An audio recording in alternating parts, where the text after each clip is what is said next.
Сәлем достар, біздер бүгін апельсинді кекс дайындаймыз. Өте дәмді, тез жасалатын рецепттердің бірі. Міндетті түрде жасаңыздар және менің каналыма тіркеліп, лайк басуды да ұмытпаңыздар. Бастаймыз. Жылы сары майымызға қантымызды салып, жақсылап миксерлеп аламыз. Миксерлеп болғаннан кейін 3 жұмыртқамызды салып, тағы да миксерлейміз.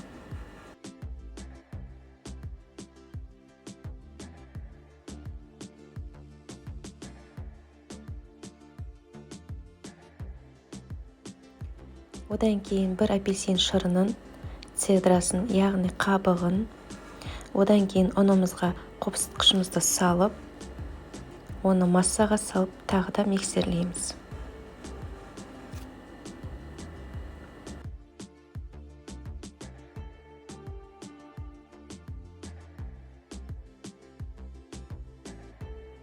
Мінекей бізде осындай масса болады. Бұдан кейін қалпымызды майлап, массамызды қалыптың ішіне құямыз. Беттерін тегістеп 180 градуста 40 минут пісіріп аламыз. Пісу ұзақтығы ол сіздің духовкаңызға де байланысты болуы мүмкін. Мінекей біздің ең оңай кексіміз дайын болды. Міндетті түрде жасаңыздар, өте дәмді. Және өте жұмсақ болып шығады.